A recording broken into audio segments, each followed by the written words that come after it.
Assalamualaikum warahmatullahi wabarakatuh. Yang terhormat kepada Ibu Yayu Indrawati selaku guru pengajar Bahasa Indonesia kelas 11 Tata Busana 1. Kami dari kelompok 3 akan mempresentasikan tentang materi resensi. Perkenalkan, nama saya Adinda Nurminita Aziz, nomor absen 1. Saya Dina Ramadhani, nomor absen 9. Saya Karinda Putri Setiawati, absen 16. Pertama-tama, saya akan menjelaskan tentang pengertian resensi. Resensi ialah suatu tulisan atau ulasan mengenai keunggulan dan kelemahan sebuah hasil karya atau buku. Yang kedua ialah struktur atau unsur, dibagi menjadi 3, yaitu bagian pembuka, bagian isi, dan bagian penutup. Bagian pembuka bisa berisi judul resensi, identitas buku, dan reputasi pembuat. Yang pertama, judul resensi. Ada 2 judul yang harus dicantumkan. Pertama, judul yang dibuat oleh peresensi. Judul resensi tidak boleh sama persis seperti judul utama. Jadi, harus ada pembeda antara judul resensi dan judul buku yang diresensi. Judul yang kedua adalah judul buku yang diresensi. Judul buku resensi diletakkan di bagian identitas buku. Kehadiran judul dari buku yang diresensi sebagai identitas buku yang diresensi. Yang kedua, identitas buku. Poin yang meliputi identitas buku adalah judul buku yang diresensi, nama penulis buku yang diresensi, tahun terbit buku, lokasi penerbit, ketebalan buku, dan harga. Jadi, setiap resensi yang dikirimkan ke surat kabar atau majalah dapat menjadi bukti publis bahwa resensi telah dimuat. Yang terakhir, reputasi pembuat, terdiri dari penulis, sutradara, koreografi, dan sebagainya. Adalah bagian tubuh atau bagian isi. Di bagian ini, pesan inti harus dicantumkan. Penulisan pesan di inti tidak perlu basa-basi karena resensi buku yang ditulis secara basa-basi akan terasa bosan.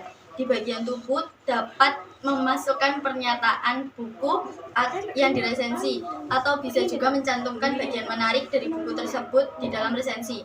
Di bagian ini juga menuliskan sinopsis singkat. Penulisan sinopsis ditulis dan dirangkum oleh si presensi. Jadi, presensi bukan mengambil sinopsis buku yang sudah ditulis dari pihak buku tersebut. Jika sinopsis mampu mengundang daya tarik pembaca atau editor, itu menandakan bahwa resensi yang kamu tulis sudah memenuhi standar. Pastikan untuk membuat sinopsis berkesan mungkin. Di bagian ini wajib mencantumkan kelemahan dan kelebihan buku. Hal lain yang juga harus dituliskan di bagian tubuh yaitu menuliskan rumusan kerangka buku dan tinjauan bahasa, termasuk masalah kesalahan cetak. Yang terakhir juga harus terdapat unsur intrinsik dan ekstrinsik. Unsur intrinsik ada 7. Yang pertama, tema. Tema biasa disebut ide utama dalam membuat cerita, karena tema adalah penentu layar belakang dari cerita tersebut. Kedua, tokoh atau penokohan. Tokoh-tokoh tersebut memiliki peran yang sangat penting untuk memperkuat alur sebuah cerita dan membuat cerita lebih menarik. Tokoh dalam cerita disebut penokohan yang biasa dikenal sebagai tokoh yang antagonis, protagonis, tritagonis, dan tokoh figuran. Ketiga, alur cerita, yaitu pola pengembangan suatu cerita yang terbentuk oleh hubungannya sebab sifatnya kronologis. Keempat, latar atau yang biasa disebut dengan setting latar tersebut terbagi menjadi 3, yakni waktu, tempat, dan suasana. Kelima, sudut pandang, ialah posisi pengarangnya dalam penyampaian cerita, terdiri dari 3 sudut, penawaran pertama, kedua, dan ketiga. Keenam, gaya bahasa. Percakapan dalam cerita memiliki style atau gaya bahasa yang berbeda-beda, tergantung dari tema atau kategori cerpen yang ditulis. Yang terakhir ialah amanat atau pesan yang ingin disampaikan pengarangnya kepada pembacanya. Ada juga unsur ekstrinsik, yaitu unsur dari luar yang juga mampu mendukung dan mempengaruhi sebuah cerita melalui nilai-nilai yang ingin disampaikan oleh penulis. Ada 3 unsur ekstrinsik. Yang pertama, latar belakang masyarakat. Dalam sebuah cerpen, latar belakang masyarakat bisa menjadi penentuan nilai ekspresifnya. Yang kedua, latar belakang pengarang. Latar belakang pengarang adalah faktor-faktor dari diri pengarang yang mempengaruhi atau mewarnai isi cerita.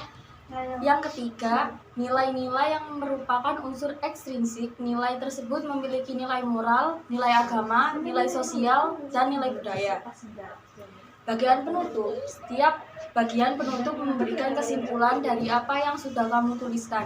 Karena bentuknya adalah kesimpulan, dan penutup, maka tidak perlu ditulis secara panjang dan lebar, cukup dengan satu paragraf.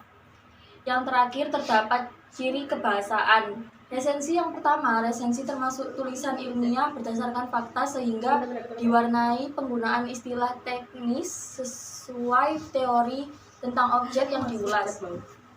Kedua, cenderung menggunakan makna denotatif atau makna lugas. Ketiga, cenderung menggunakan kalimat pasif seperti ditonton, dijanjikan, tertampung, tertata, dan sebagainya. Keempat, menggunakan kalimat impersonal, yaitu kalimat yang subjeknya bukan personal seperti saya, aku, kita, kami, akan tetapi dipakaikan kata seperti penulis resensi dan pengarang.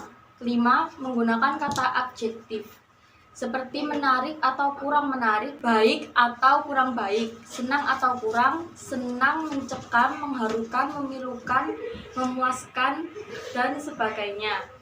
Adjektif atau kata keadaan ialah kata yang menerangkan tentang keadaan sifat, watak, tabiat, atau suatu nomina atau benda sesuatu yang dianggap nomina. Keenam, menggunakan ungkapan perbandingan. Misalnya, daripada sebagaimana, sesuai, nada dengan berbeda, dengan seperti, halnya serupa dengan, dan sebagainya.